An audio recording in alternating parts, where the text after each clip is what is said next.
Nithyananda Paramashivoham. Nithyanandam, we welcome all the Paramashivoham participants to the first session of the day, which is Nithyananda Yoga. Let us all get ready for the yoga practice. Get your Panchapatam and Udani ready. 1 cup with a spoon with some water for the ritualistic cleansing. Place your yoga mats down. Settle down. All the male bodies, please remove your upper cloth and apply vibhuti on the 16 places over the body. Female bodies, apply the vibhuti on your forehead. Wear the kumkum and your Rudraksha mala. And settle down in a meditative space as we are getting ready for this ritual of yoga.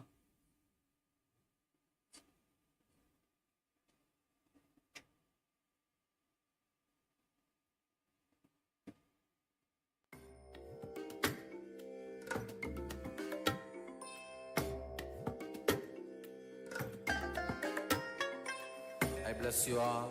Let you all open all your 3 eyes and manifest the powers of Mahasadashiva. Om Nithyananda Paramashivoham. Om Nithyananda Paramashivoham.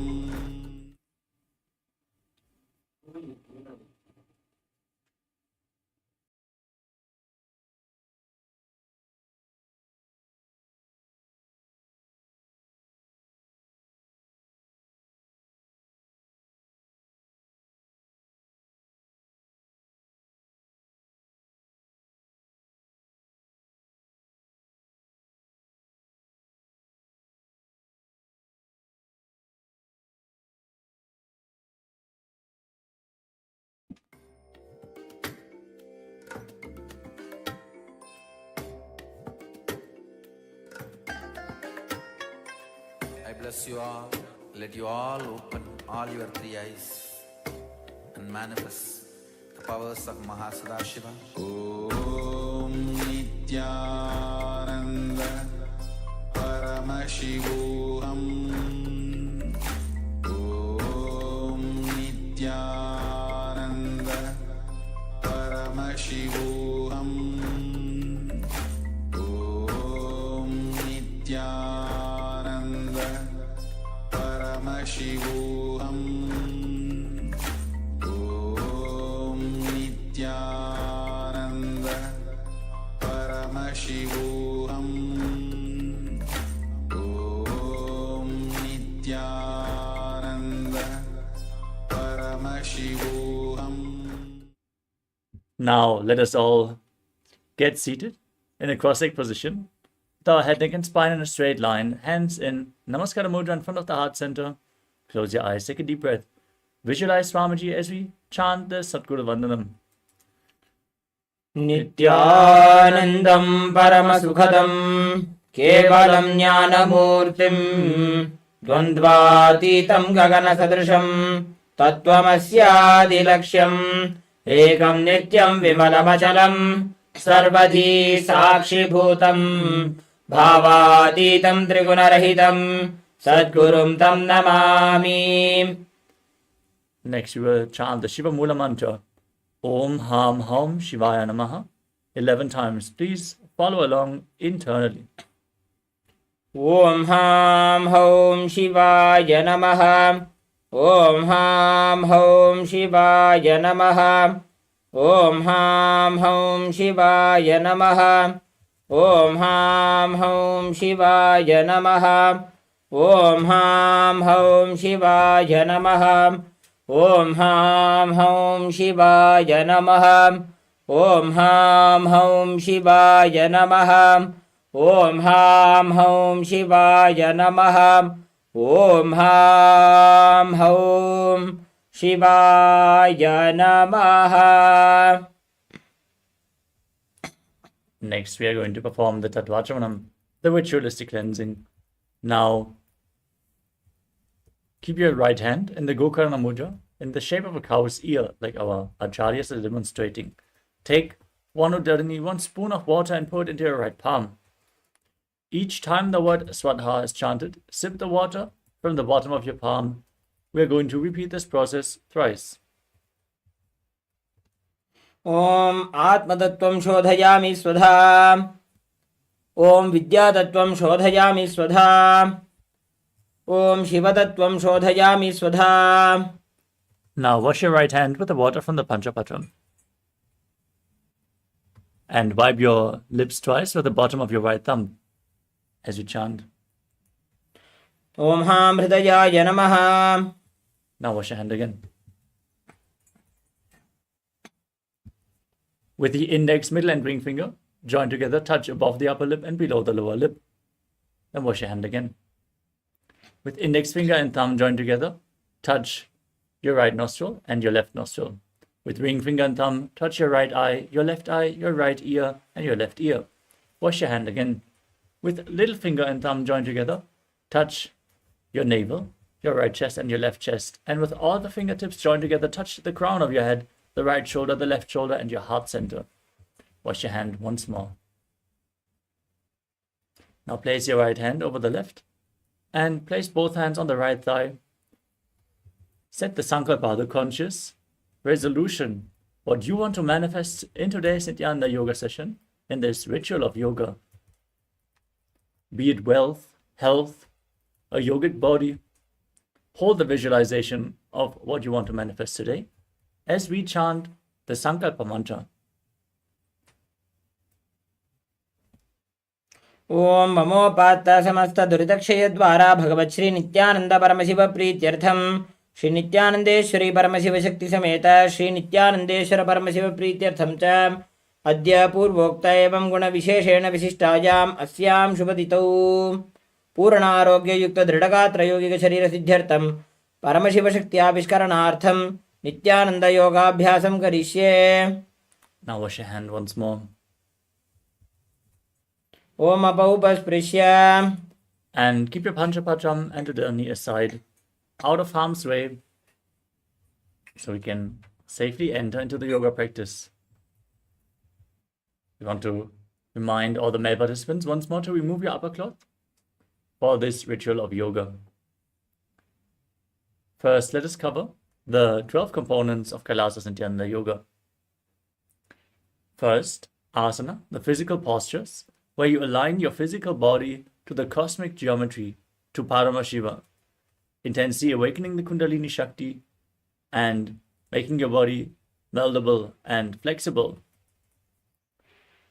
Pranayama, the breathing techniques, where you control the inhalation, retention, and exhalation of the breath in a specific way, intensely infusing prana into your system, the life force energy, and activating the non-mechanical parts of the brain, as well as detoxifying your body by aligning your breathing to Paramashiva. Next up is Bandha, the energy locks which prevent the prana from seeping out and force the Kundalini Shakti upwards along the spine into the higher energy centers.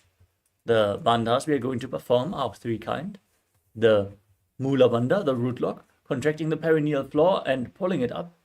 The Uddiyana Bandha, the stomach lock, where you contract your muscles above and below the navel and pull your stomach in and up towards your spine. The Jalandhara Bandha, the throat lock, where you tuck your chin to the chest, internally contract your throat muscles and lock your throat. These three bandhas performed together make Mahamudra Bandha, which is a well-kept secret in the yogic science and a very powerful technique for awakening the Kundalini Shakti. The next component is Mudra, the energy circuits, which are performed with your fingers, your limbs, and various other body parts, directing the prana within your system to specific parts of your body, aligning your intra-organs, your energy organs, to Paramashiva, and activating the non-mechanical parts of the brain. The next component is Karana, the sacred dance postures as they are preserved in the temples throughout India, carved in stone, frozen in time, moving your body gracefully in synchronicity to the cosmic movements, awakens an intense awareness in every part of your body, and intensifies the prana uptake doing your subtle breathing. The next component is visualization. Hold the visualization of whatever animal, deity, or other living being or entity is projected in the top right corner of the screen during the asana practice. This will make you manifest the essence of the asana more intensely, align your thinking to Paramashiva, and make you manifest Mano Shakti, the power of thought, where your thinking is in complete integrity to Paramashiva. Next up is japa, the internal repetition of mantras. Hold the japa in your throat center. Visualize the mantra rotating around your throat in a circular way. Visualize it rotating like a prayer wheel. This will cleanse your Vishuddhi chakra, your throat chakra, and awaken the power of speech, vak, as you align your speech to Paramashiva. Our Acharya is going to perform the external chanting of mantras, which is going to create the high energy space to protect your aura, which is opening up during the yoga practice, by chanting the words of Mahadeva himself, giving the right context for the yoga practice, chanting the instructions in Sanskrit. The next component is weightlifting. Bodybuilding is a spiritual practice as per the Supreme Pontiff of Hinduism. So, to intensify your yoga practice, implement some weights into your yoga practice and experience the intense Kundalini awakening.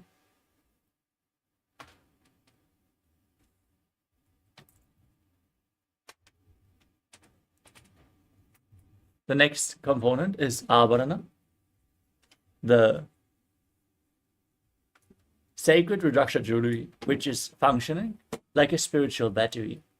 Once charged up, it'll hold the spiritual energy for a long time and hold your body in the high energy space. So you should always keep skin contact to Rudraksha beads, especially during the practice of yoga.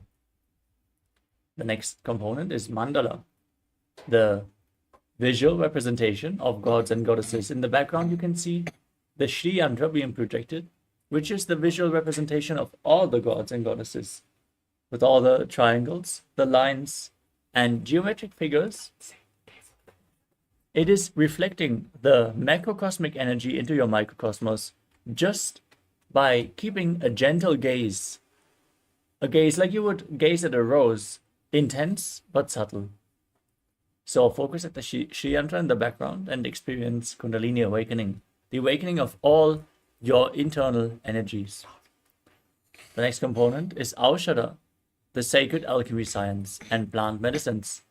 Applied on your skin or ingested, they infuse prana into your system and are capable of healing even the most chronic diseases. Apply Aushadhas like Vibhuti and Kumkum, Jnananjana, or any other Aushadha prepared by the Supreme Pontiff of Hinduism during the yoga practice and infuse prana through your skin. Finally, there is the Shaktipada, the entanglement with the Supreme Pontiff of Hinduism by a mere gaze, awakening the Kundalini Shakti intensely and allowing us to perform even the most difficult asanas if we just align to him. Let us now enter into the sacred ritual of yoga, starting off with the first asana of the sequence, which is Sukhasana. Now sit with your head, neck, and spine in a straight line. Place your hands on top of the knees in Bindu Mudra. Index fingers and thumbs join together. Visualize Lord Shiva in your inner space. Breathe in Samana Kumbhaka. As you inhale deep into your stomach, hold your breath and visualize a flame being kindled in your stomach, raising up your spine. Now perform all three bandhas, Mahamudra Bandha, root lock, stomach lock, and throat lock, as you internally chant the japa Soham in Sukhasana. तत्सुखासनमित्युक्तम् अशक्तस्तत्समाचरेत् आसनं विजितं येन जितं तेन जगत्त्रयम्. Next up is Parvatasana.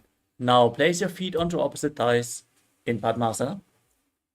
Then join your hands together in Anjali Mudra and raise them up above your head, keeping the elbows straight. Engage all the bandhas and visualize yourself as Mount Kailash. अथ वक्षे महादेव पर्वतासनमङ्गलं यत्कृत्वा स्थिररूपी स्यात् षट्चक्रादिविलोपनम्. Next up is Halipavasana. Now join the soles of your feet together and slightly extend the feet away from the body as you interlock your fingers behind your back in Parasha Mudra and lean forward and down, placing your forehead on the ground behind the heels. Lean as low as you can as you gaze to your nose, engage all the bandhas and visualize Swamiji in your inner space. पूरव विधियाहु मे जानो उभय पगतली संपुट ठानो पिष्ट पछेदो वो करल्यावो दक्षिण करसो वाम गहावो.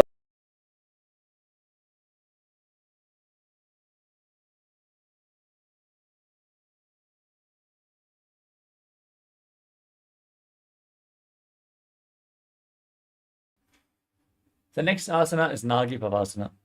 From the same position, now extend your arms in front, cup your palms and place them on the ground in front of the feet as you place your head on the ground behind the heels.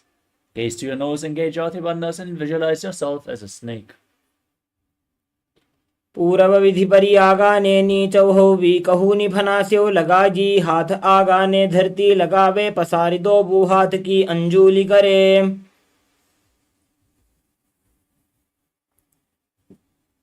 Next up is Kokilasana. Now hold on to the big toes in Prana Mudra with index and middle fingers as you hold ring and little fingers with your thumb.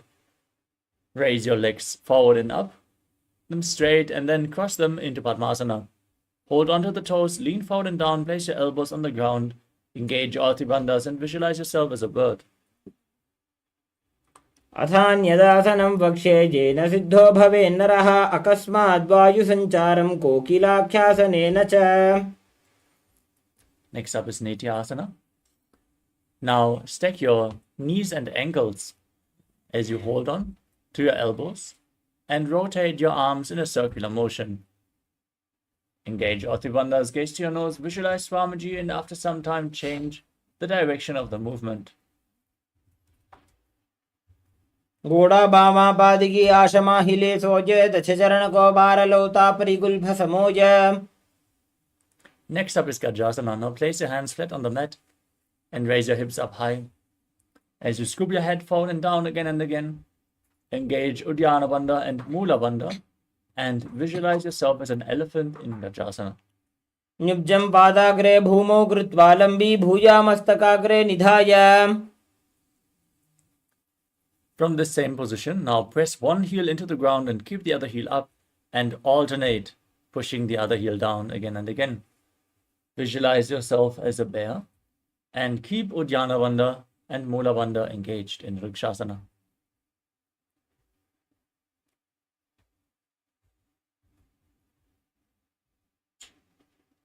एकैकं पादमाकुञ्च्य गजासनं कुर्यात् वृक्षासनं भवति. Now raise up. Stand tall on the tips of the big toes if you can, and bring your hands to the heart center in Hridaya Mudra with index, middle and ring fingers joined together. Visualize Swamiji in your inner space and perform Uddiyana Bandha and Mula Bandha in Vaishyasana. केशेन पादयुगलं बद्ध्वा तिष्ठेत दोमुखः अथ वैश्यावक्षे यत्कृत्वा सत्यवान् भवेत्. Next up is Uddiyana Karana. Now stand in the Arimandi posture with the heels together, toes pointing upwards and your knees bent.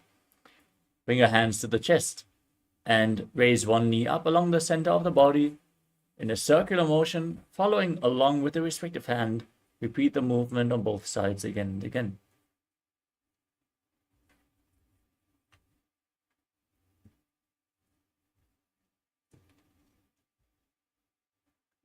The next asana is Balalingasana.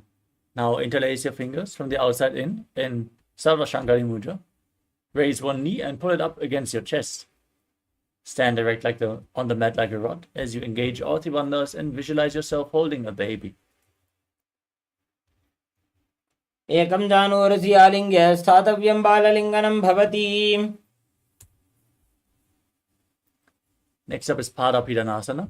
Now pull the foot behind towards your buttocks, holding it with both hands. Engage all the bandhas and visualize Swamiji in your inner space. स्थित्वैकस्मिन् पादतले कराभ्यां वेष्टयेत् तनुं पृष्ठे संस्थाप्य यत्नेन पादपीडनमासनम्. Next up is Natarajasana. Now hold the sole of the foot behind. As you kick the leg back and up, lean forward and down, extending the other arm forward with the hand in Bindu Mudra, index and thumb together. Engage the perineal floor and Mula Bandha and visualize yourself as Lord Nataraja in Natarajasana. उत्तानपादं क्रौञ्चं च मरीचिं वीरभद्रकं नटराजं त्रिकोणं च सुप्ताङ्गुष्ठप्रसारणे. Now repeat Balalingasana on the other side. Pull the other knee up towards your chest and engage all the bandhas as you visualize yourself holding a baby. You can focus on the drishti point, an external point for balance. एकं जानुरसि आलिङ्ग्य स्थातव्यं बाललिङ्गनं भवति. Now pull the foot behind. Hold it with both hands. Pull it towards your buttocks. As you visualize Swamiji, engage all the bandhas in Parapidanasana. स्थित्वैकस्मिन् पादतले कराभ्यां वेष्टयेत् तनुं पृष्ठे संस्थाप्य यत्नेन पादपीडनमासनम्. Now hold the sole of the foot behind, kick your leg back and up as you lean forward and down, visualizing yourself performing the cosmic dance as Lord Nataraja. उत्तानपादं क्रौञ्चं च मरीचिं वीरभद्रकं नटराजं त्रिकोणं च सुप्ताङ्गुष्ठप्रसारणे. Next up is Ardha Rechitakarana. Now stand in Arimandi, heels together, toes pointing outwards, knees bent, arms at the chest. Then step the right foot behind the left and start swinging the right arm back and forth like a pendulum. Gracefully move your fingers one by one. Place the hand over your nose, uncross your ankles, and repeat the movement on the other side.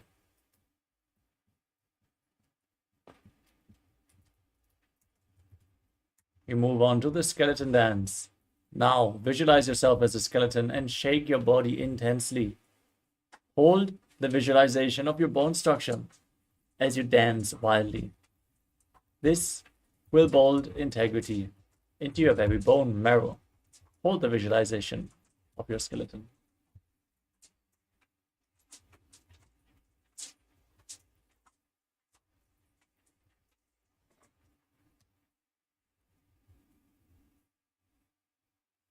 Next up is Katichinakarana.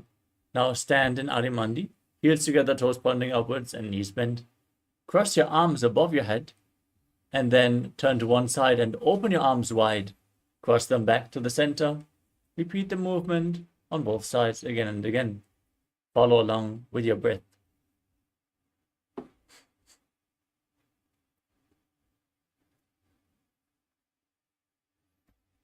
Next up is Tadasana. Now raise your arms up above your head, parallel, and rise up onto the big toes. As you engage all the bandhas, visualize yourself as a palm tree and internally chant the new japa, Shivoham. महामुद्राबद्धकोनो ताडासनविभेदकान् विनोत्तानं सदा कुर्यादन्तर्वत्नीपतिप्रिया. Now lean forward and down in Uttanasana. Place your hands on the mat or reach as low as you can. You can hold onto your shins, reach for your feet, and engage all the bandhas as you visualize Swamiji in your inner space.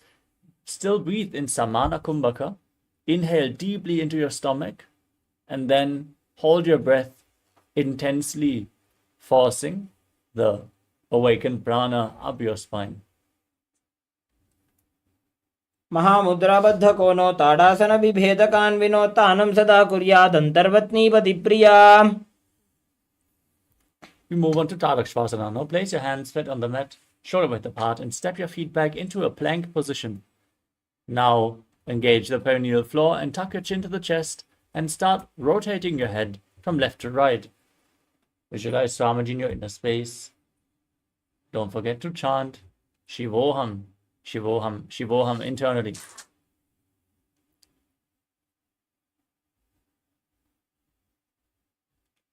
गजासनवस्थित्वा मस्तकं वारं वारं दक्षिणकुक्षिं दव्यकुक्षिं नजेत्.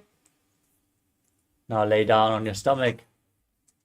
Keep your hands next to the shoulders, flat on the mat, your toes pointed back.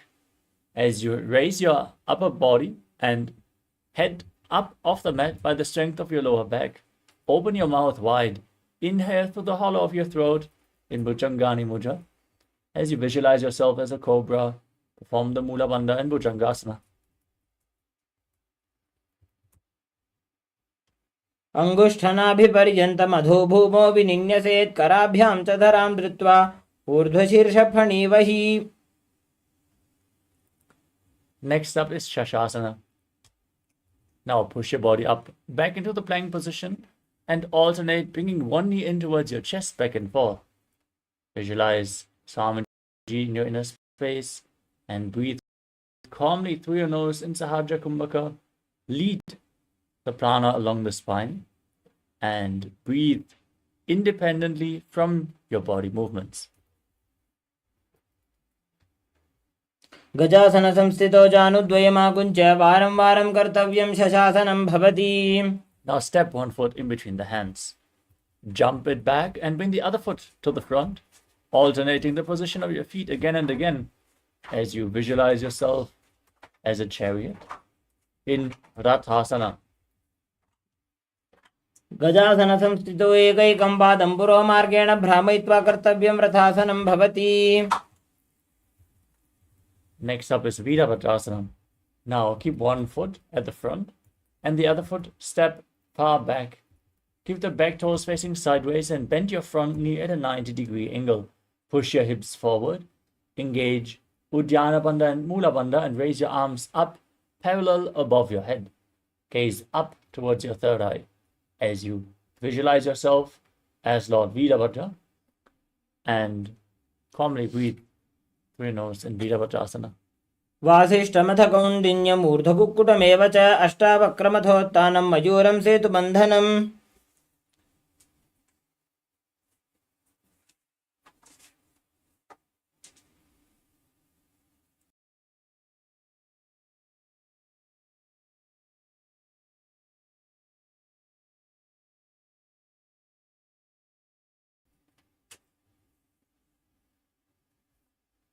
Now step the other foot forward and bend the front knee at a 90-degree angle. Raise your arms. Gaze to your third eye. Visualize yourself as Lord Virabhadra and Virabhadrasana on the other side. वासिष्ठमथ कौण्डिन्यम् ऊर्ध्वकुक्कुटमेव च अष्टावक्रमथोत्थानं मयूरं सेतुबन्धनम्. We move on to Vrikshasana. Now place the sole of one foot to the inner opposite thigh. Join your hands in Anjali Mudra and raise them up above your head. Keep your elbows straight. Visualize yourself as a tree as you engage Uddiyana Bandha and Mula Bandha. वामोरुमूलदेशे च यां यं पादं निधायतो तिष्ठेत् वृक्षवद्भूमौ वृक्षासनमिदं विदुः.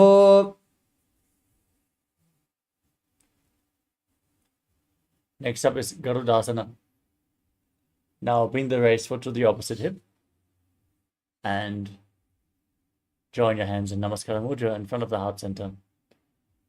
Visualize yourself as Lord Garuda as you perform the Mula Bandha in Garudasana. गरुडासनमावक्षे येन ध्यानं स्थिरं भवेत् सर्वदोषाद् विनिर्मुक्तो भवतीह महाबली. Now repeat Vrikshasana, the tree posture on the other side. Raise the other sole of the foot towards the inner opposite thigh and raise your arms up above your head. In Anjali Mudra, visualizing yourself as a tree.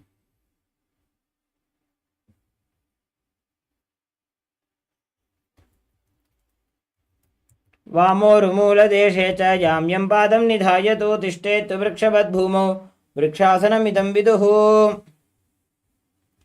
Now repeat Garudasana on the other side. Place the foot on the opposite thigh. Your hands in Namaskara Mudra in front of the heart and visualize yourself with big wings on your back as Lord Garuda. गरुडासनमावक्षे येन ध्यानं स्थिरं भवेत् सर्वदोषाद् विनिर्मुक्तो भवतीह महाबली. We move on to Trikonasana. Now step one foot forward and the other one far back. Keep the back toes facing sideways. Extend your arms parallel to the ground. Lean forward and down. Place one hand near the foot and the other hand up towards the sky. Gaze upwards as you visualize yourself as a triangle. उत्तानपादं क्रौञ्चं च मरीचिं वीरभद्रकं नटराजं त्रिकोणं च सुप्ताङ्गुष्ठप्रसारणे. Now exchange the position of your feet and lean forward and down in the opposite direction, repeating Trikonasana on the other side. उत्तानपादं क्रौञ्चं च मरीचिं वीरभद्रकं नटराजं त्रिकोणं च सुप्ताङ्गुष्ठप्रसारणे. Next up is Nikotaka Karana. Now stand in Arimandi position, heels together, toes pointing outwards and your knees bent. Raise one heel off the ground and keep your hands in front of the chest with the palms facing each other. Stump the raised heel to the ground and raise the other heel up as you exchange the position of your hands again and again.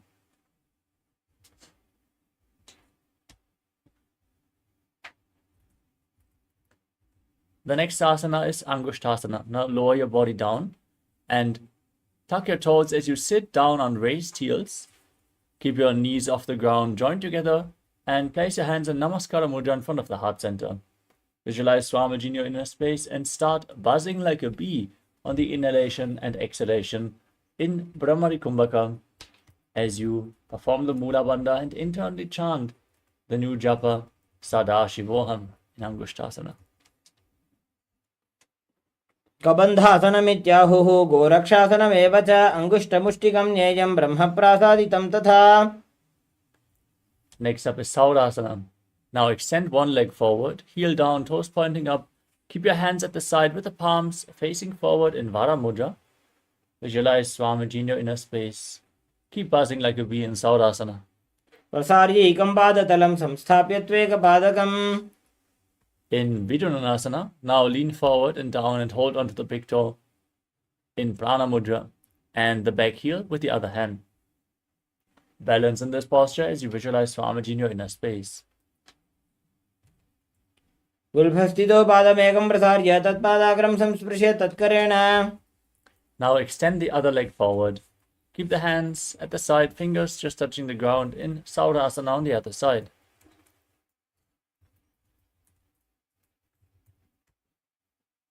प्रसार्यैकं पादतलं संस्थाप्य त्वेकपादकम्.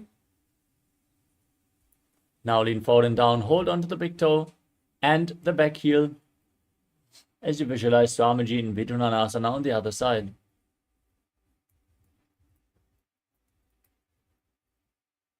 गुल्फस्थितो पादमेकं प्रसार्य तत्पादाग्रं संस्पृश्य तत्करेण.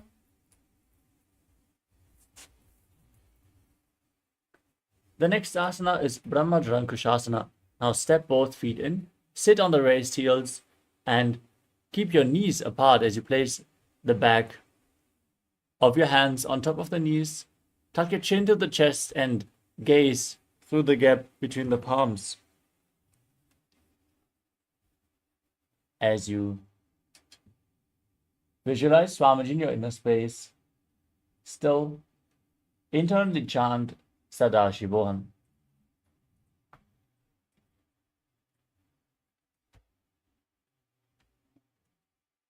दो फणा पानी होए वैसे एड़ी दो गुदानी वैसे कोरबक दलिया की माहिली आइस माहेरा से मिली. We move on to Kapilasana. Now place your knees on the ground and keep your hands on the thighs. Engage Uddiyana Bandha and Mula Bandha as you gaze to your nose and visualize yourself as Sage Kapila Muni, the founder of Mahanirvani Pita in Kapilasana. उभय पगतली समटहरावे तिनकी माहिली core मिलावे. Now maintain the same posture. Shift your gaze up to the third eye. Perform Mula Bandha and visualize Swamiji in your inner space in Bhadragurakasana. दो पगतली संपट करे कोरबारली भू परिधरे. Next up is Suryasana. Now keep the toes tucked, join the soles of the feet together and bring your knees wide apart. Join your thumbs and little fingers and open up your palms, resembling a lotus flower in Padma Mudra, as you raise your arms up above your head and then gaze through the gap between the palms, visualizing Lord Surya in your inner space and engaging Uddiyana Bandha and Mula Bandha in Suryasana. एड़ी दो गुदा तरियाणे फना पानी बैठक पुनिठाने गोड़ा जंग अधर करी रहे आड़े वाम इसी विधि गहे. Next up is Mandukasana. As you place your knees on the ground, place the top of your feet flat and sit on the heels. Place your hands on the knees. Visualize yourself as a frog and press your tongue up against the palate of your mouth in Manduki Mudra. As you gaze to your third eye, breathe through your nose in Sahajra Kumbhaka and perform the Mula Bandha in Mandukasana. पादतलौ पृष्ठदेशे अङ्गुष्ठे द्वे च संस्पृशे जानुयुग्मं पुरस्कृत्य साधयेन्मण्डुकासनम्. Next up is Uttana Mandukasana.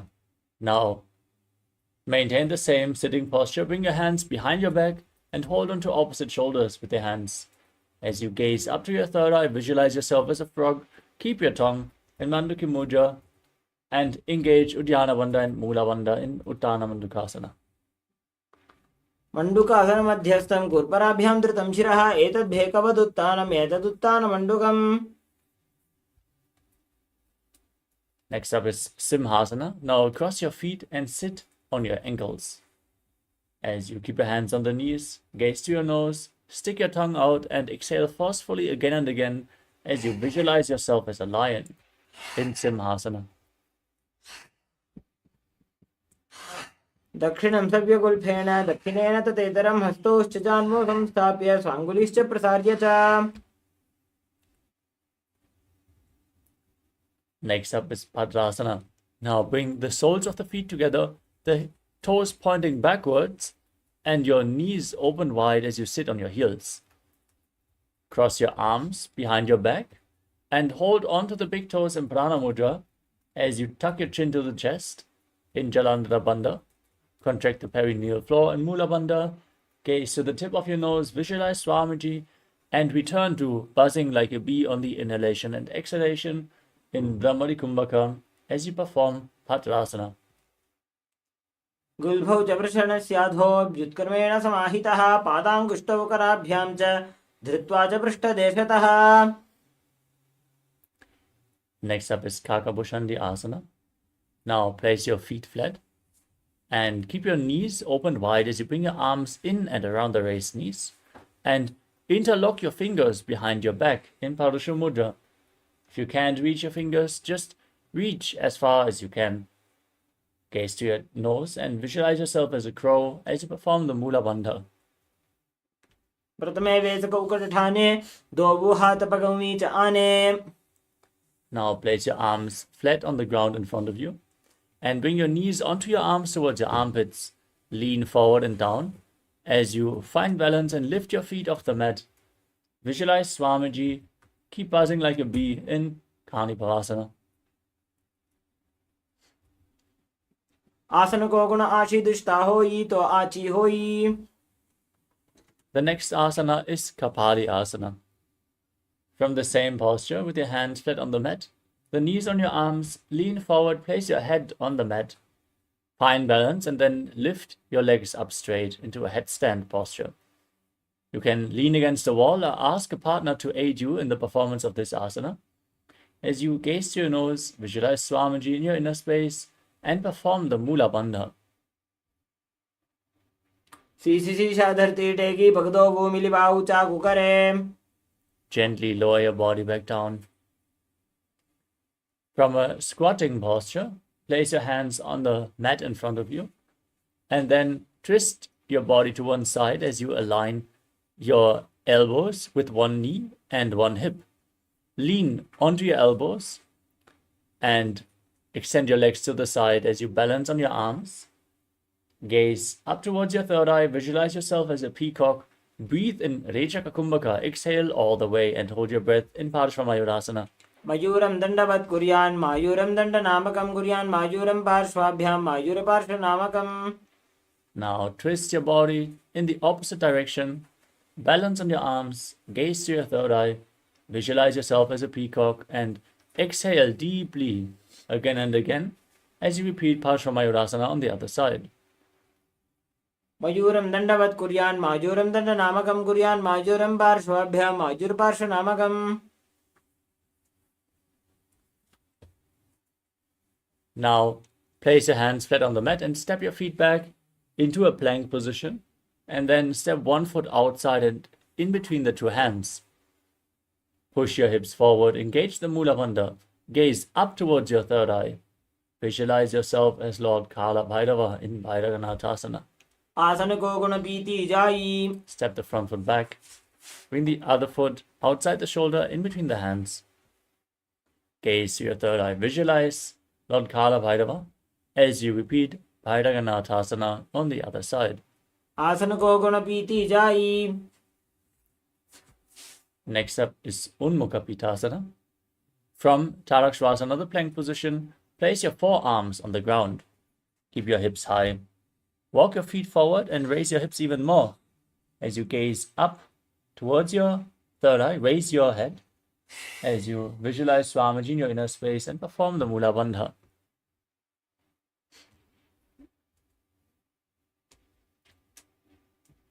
भून्यस्तौ जानुनी हस्तौ चतुष्पदम वाङ्मुखम्.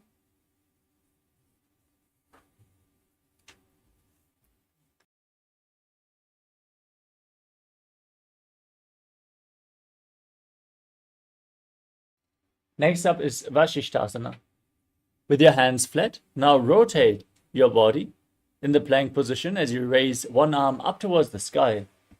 Keep your core engaged, your body straight like a rod as you gaze up and visualize Sage Vashishta in Vashishthasana. ऊर्ध्वकुक्कुट Vasishtha मरीचिहल मत्स्यकम्बरिवृत्तिं चोदरस्य विविधं धनुरासनम्. Now exchange the position of your hands, place the other hand on the ground, raise the other arm, repeating Vashishthasana on the other side. ऊर्ध्वकुक्कुट Vasishtha मरीचिहल मत्स्यकम्बरिवृत्तिं चोदरस्य विविधं धनुरासनम्. Place your hand back down, jump your feet forward, and extend your legs straight as you place your palms underneath the buttocks with the palms facing up. Gaze to your nose, exhale deeply, lock your throat to the chest, engage the Mula Bandha, and visualize yourself as Lord Hanuman as you internally chant the new japa Mahasadashivoham in Anjani Asana. दो करगी उभय हथेली कोरबारिली मैले भेली सो आगाने भूपरिदाशे महाने अंगुली मिली राशे. We move on to Paschimottanasana. Now, with your legs extended forward, lean forward and down and hold on to the big toes in Prana Mudra. Reach for your feet as low as you can. Bring your head down towards the knees as you engage all three bandhas, Mahamudra Bandha, and visualize Swamiji in your inner space. जानो परिललाटन्तो पश्चिमं तानमुच्यते येन केन प्रकारेण सुखं धार्यं च जायते. Next up is Ugrasana. As you maintain your legs extended forward, interlock your fingers behind your neck. Lean forward and down. Bring your elbows outside the knees, your head in between the legs if you can.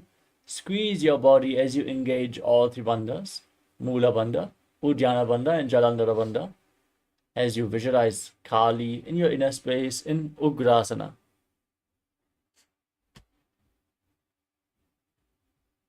स्वपाणिभ्यां दृढं धृत्वा जानोपरि शिरन्यसेत् आसनोग्रमिदं प्रोक्तं भवेदनिलदीपनम्. Next up is Marichi Asana. Now step one foot in towards the perineum. Keep the knee raised. Lean forward and down. Bring the arm in and around the raised knee as you interlock your fingers behind your back and bring your head as close to the knee as possible as you engage the Mula Bandha and visualize yourself as Sage Marichi.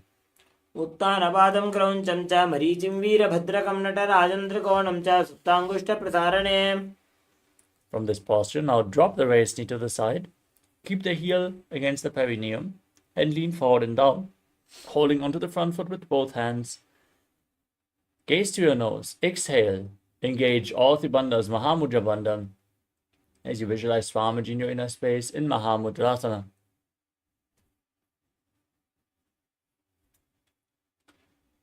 महामुद्रां प्रवक्ष्यामि तन्त्रेऽस्मिन् मम वल्लभे.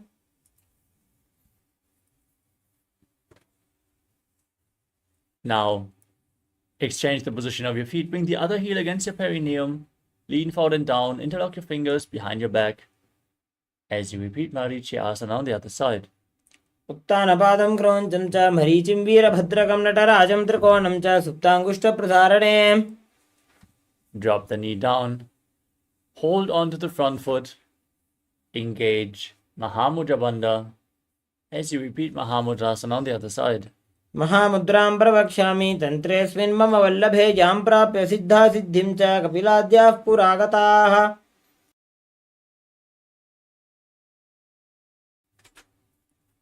Now sit with the soles of the feet together in front. Bring your heels close to the perineum. Interlock your fingers around the toes. And hold your feet firmly as you push your knees down towards the ground by the strength of your groin. Open up your hips intensely as you gaze up towards your third eye. Contract the perineal floor in Mula Bandha.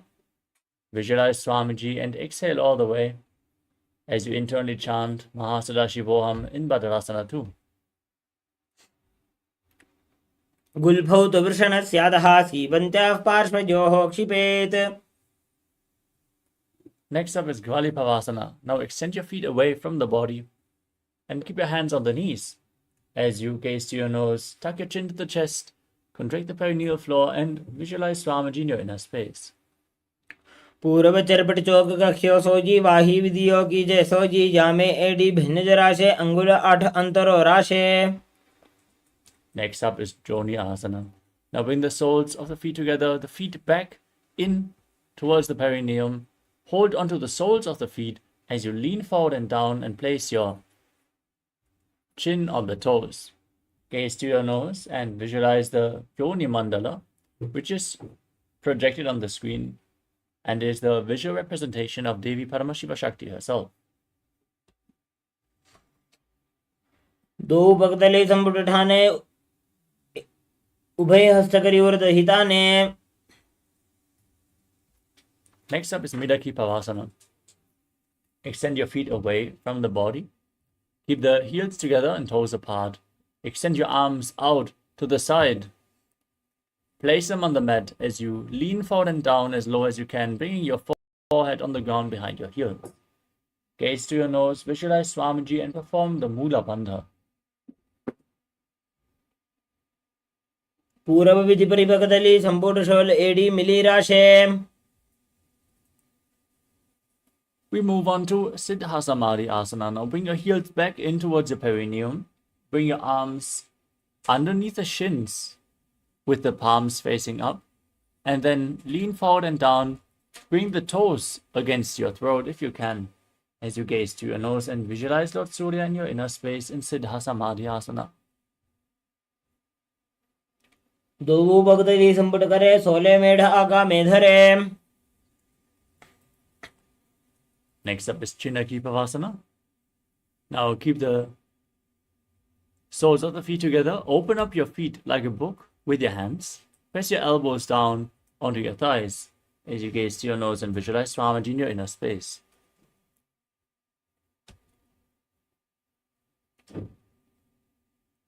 दो पगा की AD धरती मगिवा मेढ लगावे. Next up is Charapata Chokasana. Now bring the soles of the feet together, heels against your perineum, and place your hands on your knees, gently pressing the knees down towards the ground as you gaze to your third eye. Engage Uddiyana Bandha and Mula Bandha and visualize Swamiji in your inner space. दो पगतले संपुट धारे आगा नेकर जारे पसारे घोड़ा भूसो लगता राशे हाथ तो बो घोड़ा परिदाशे. Next up is Bhairavasana. Now, keep the soles of the feet together. Bring the toes down to the ground and raise your heels up, twisting your legs. You can use the support of your hands if needed. Then keep the knees down and place your hands on top of the knees in Bindu Mudra. As you gaze up towards your third eye, engage Uddiyana Bandha and Mula Bandha. and visualize yourself as Lord Kala Bhairava in Bhairavasana. गुल्भौ सम्पीड्य जान्योन्यं व्युत्क्रमेणोत्थितं शनैः जान्वोः पार्श्वगतौ हस्तौ दण्डवद्भैरवासनम्. Next up is Samanasana. Now keep one heel against the perineum and lift the other foot against your chest with both hands. Gaze up towards your third eye. Exhale all the way and contract the Mula Bandha as you visualize Swamiji in Samanasana. समानासनमावक्ष्ये सिद्धमन्त्रादिसाधनात्. Now raise one leg over top of the respective shoulder and extend the opposite leg forward. Keep your hands on the mat and gaze up towards your third eye as you contract the perineal floor and visualize Swamiji in Apanasana. केवलं पादमेकं च स्कन्धे चारोप्य यत्नतः. Next up is Samanasana on the other side. Now press the other heel against your perineum and lift the opposite foot against your chest. Gaze to your third eye, visualize Swamiji in Samanasana on the other side. समानासनमावक्ष्ये सिद्धमन्त्रादिसाधनात्. Now repeat Apanasana on the other side. Lift the other foot over top of your shoulder. Extend the opposite leg. Gaze up, visualize Swamiji. केवलं पादमेकं च स्कन्धे चारोप्य यत्नतः. Now stack your knees and bring your heels to opposite hips. As you interlock your fingers, place them on the knees. Gaze to your nose. Visualize the face of a cow. As you start breathing in Siddhkari Kumbhaka, press your tongue up against the palate of the mouth without touching your teeth and hiss through your teeth while inhaling. As you perform the Mula Bandha and internally chant the new japa Om Nithyanandoham in Gomukhasana. सव्ये दक्षिणगुल्फं तु पृष्ठपार्श्वे नियोजये दक्षिणे अपि तथा सव्यं गोमुखं यथा. Now hold on to the big toes and Plana Mudra with index and middle fingers. As you gaze to the tip of your nose, perform Uddiyana Bandha and Mula Bandha and visualize yourself as Rishika Anasuya in Anasuyasana. दक्षिण गोड़ नीचे उठाने, बाहों ताके ऊपर आने.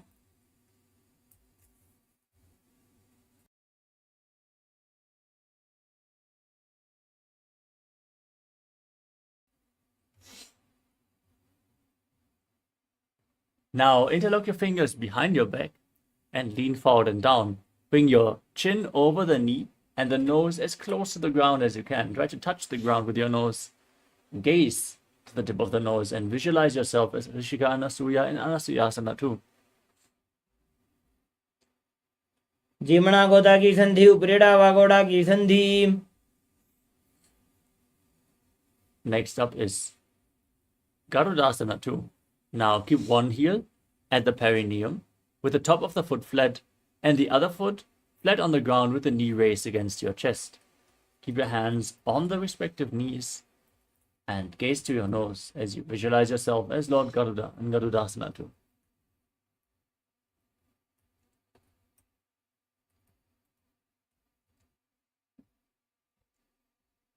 डाबोपकमोडी एडी माहिलो गुल्फमूलद्वारनी चैदे.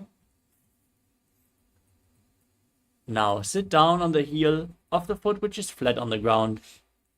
Interlock your fingers behind your neck and twist your elbows outside of the raised knee as you gaze up towards your third eye. Contract the perineal floor and visualize yourself as Sage Narada in Naradasana as you internally chant Om Nithyanandoham again and again. पिष्टि जवाम वक्दली केरी भूपरिता ही लगावे फेरी. The next asana is Matsya Pitakasana. Now place one foot on top of the opposite thigh and keep the other knee raised as you hold on to the big toe and the shin of that leg. Gaze to your nose and visualize Matsya, the fish avatar of Lord Vishnu in Matsya Pitakasana. वामेन वामाङ्गुष्ठन्तो गृहीतं मध्यपीठकम्. Now repeat Gomukhasana, the cow face posture on the other side. As you stack your knees, interlock your fingers, place them on top of the knees.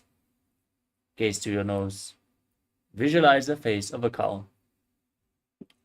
सव्ये दक्षिणगुल्फं तु पृष्ठपार्श्वे नियोजयेत्. Next up is Anasuyasana on the other side. Interlock your fingers around the big toes and engage Uddiyana Bandha and Mula Bandha, visualizing yourself as Rishika Anasuya. दक्षिण को नीचे उठाने, बाहों ताकि ऊपर आने. Hold the visualization, interlock your fingers behind and lean forward and down. Touch your nose to the ground in Anasuyasana too. जीमणा गोदा की संधि, उपरिडा व गोड़ा की संधि. Now, set the other heel against the perineum. Keep the knee raised. Hold onto respective knees with your hands as you visualize yourself as Lord Garuda in Garudasana too.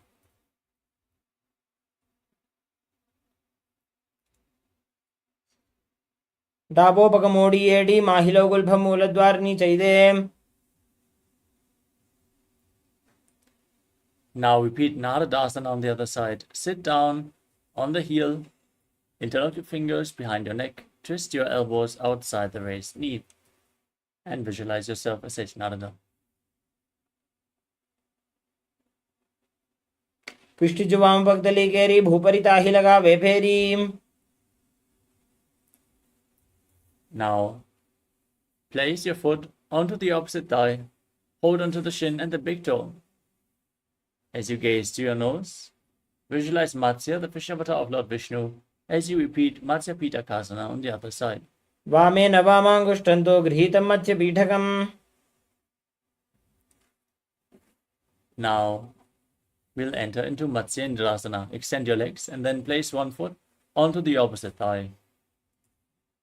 Raise the other knee, keep the foot flat, and twist your elbow outside of the raised knee. In the raised hand towards your head, and place the other hand on the ground behind you. Gaze up towards your third eye as you visualize Sage Matsyendranath, the master of Hatha Yoga.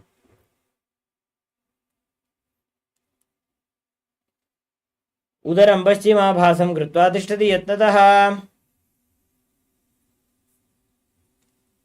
Next up is Kupasana.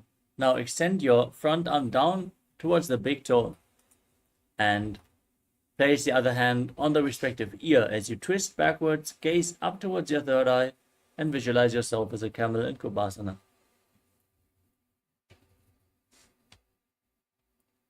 आसन को गुण झोलो जाए. Now keep holding onto the front foot and place your back hand on the ground behind you. Twist your spine even further, keep your back straight as you gaze to your third eye and visualize Sage Matsyendranath and Matsyendrasana too. मत्स्येन्द्रपीठं जलरप्रदीप्तिं प्रचण्डरुक्मण्डलखण्डनास्त्रम्. Now extend your legs and place the other foot onto the opposite thigh.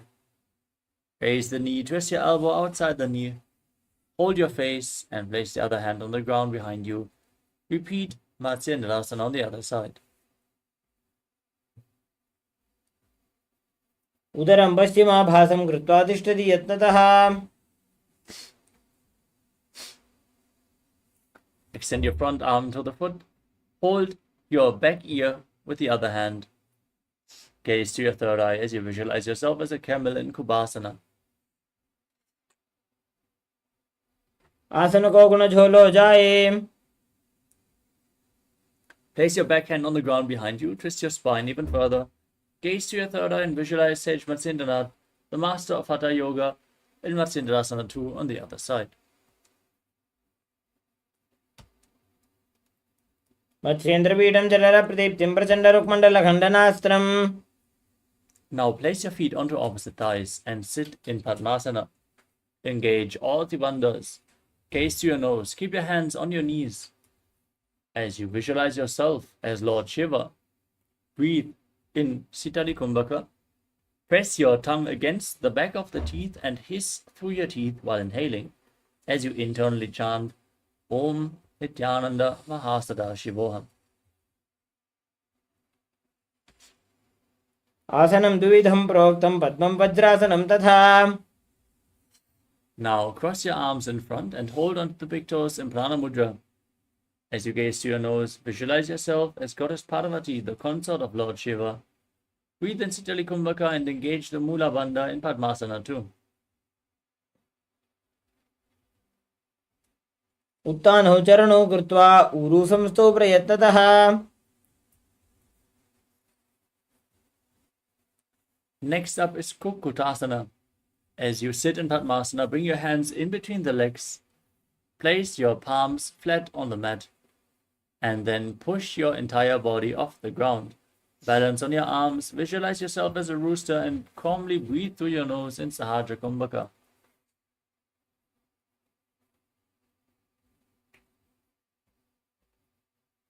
पद्मासनं सुसंस्थाप्य नान्वोरोरन्तरे करौ. Next up is Baddha Kikyasana. From Padmasana, rise up onto your knees. Place your hands flat on the ground in front of you with the fingers pointing towards your body. Then bend your arms, bring your navel towards your elbows, and lean forward and down as you balance on your arms, lifting your knees off the mat. Visualize Swamiji in your inner space as you do so. धरामोष्टभकरद्वयेन तत्कोर्परि स्थापितानाभिपार्श्वः. Now extend your legs straight. From the kneeling posture, lean forward and down onto your elbows. Find balance and lift your legs off the mat. Keep the legs straight as you visualize yourself as a peacock in Mayurasana. अथ पक्षे Mahadev मयूरासनमुत्तमम्. Now lay down on your stomach. Keep the toes pointing outwards and the heels down. As you interlock your fingers around your neck, with your forehead on the ground, visualize yourself as a crocodile in Makarasana. अध्यासशेते हृदयं निधाय भूमौ च पादौ च प्रसार्यमानो. Next up is Shalabhasana.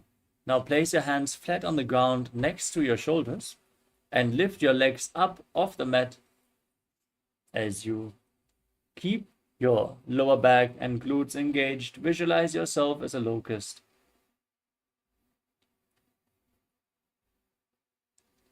अध्यासशेते करयुग्मवक्षं भूमिमष्टभकरयोस्तलाभ्याम्. Now bend your knees and hold onto your feet as you pull them outside the hip with your hands. Visualize yourself as a camel in Ushtrasana. अध्यासशेते पदयुग्मव्यस्तं पृष्ठे निधायापि धृतं कराभ्याम्. Now kick your legs back and up and raise your chest up as you gaze to your third eye and visualize yourself as Lord Shiva's bow in Dhanurasana. प्रसार्य पादौ भुजदण्डरूपौ करौ च पृष्ठे धृतपादयुग्मम्. Now sit up in a kneeling posture with your heels outside the hips, the toes touching behind your back. Keep your hands on the knees, visualize Swamiji and internally chant Om Nithyananda Paramashivoham in Bhagasana.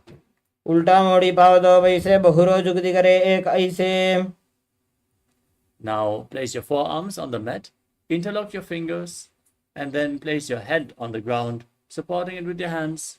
Walk your feet forward and raise your hips.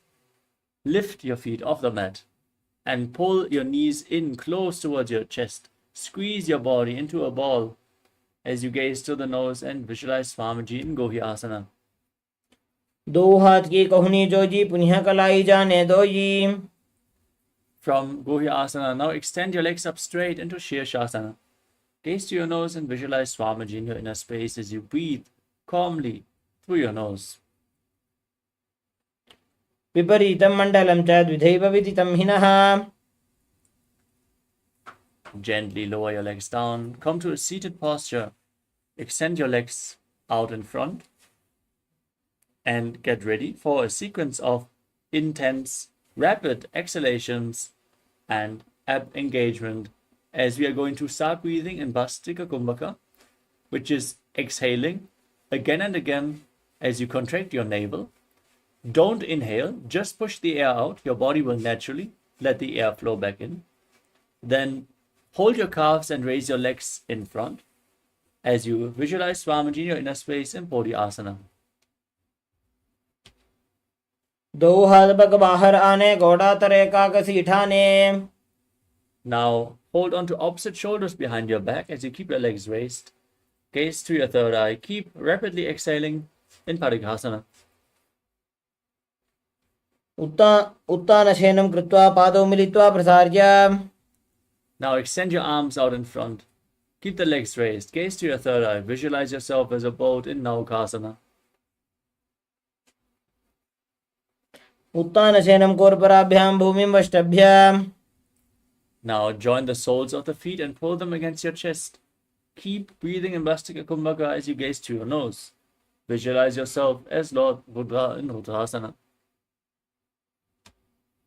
पगदले संबोधकरी हाथस्य पग ऊंचाई. Now breathe calmly. Lay on your back with the feet flat, the knees raised, your palms flat on the ground behind your heels, and push your hips up. Engage the perineal floor and tuck your chin to the chest. As you breathe in Murcha Kumbhaka, keeping the throat lock engaged as you exhale. Gaze to the tip of your nose. Visualize Swamiji in Unmukha Pitasana too. ऊर्ध्वे च जानुनी कृत्वा शवित्वोर्ध्वमुखं तथा. Now lay down flat. Extend your legs. Keep your hands by the sides of your hips, palms facing up. As you engage the perineal floor, pull the Kundalini Shakti up forcefully along your spine in Shakti Chalan Mudra. Relax, unclutch from any external or internal movements. Visualize that your body is dead and that Swamiji, the Supreme Pontiff of Hinduism, is liberating you in Shivasana. Internally, chant Om Nithyananda Paramashivoham.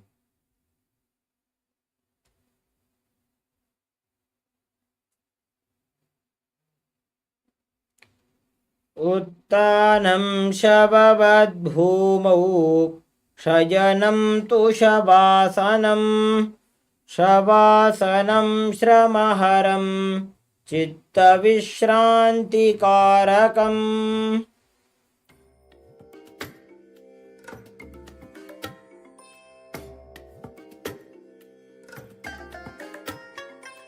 I bless you all. Let you all open all your three eyes and manifest the powers of Mahasadashiva. Om Nithyananda Paramashivoham.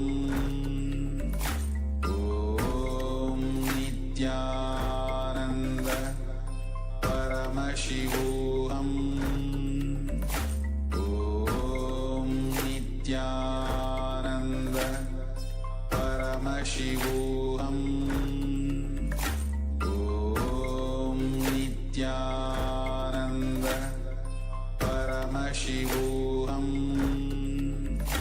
Om Nithyananda Paramashivoham. Om Nithyananda Paramashivoham. Om Nithyananda Paramashivoham. Om Nithyananda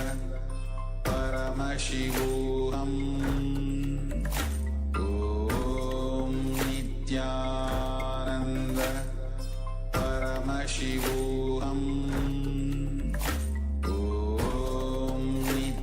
Om Nithyananda Paramashivoham. Om Nithyananda Paramashivoham. Nithyananda Paramashivoham. Om Nithyananda Paramashivoham. Om Nithyananda Paramashivoham. Om Nithyananda Paramashivoham. Om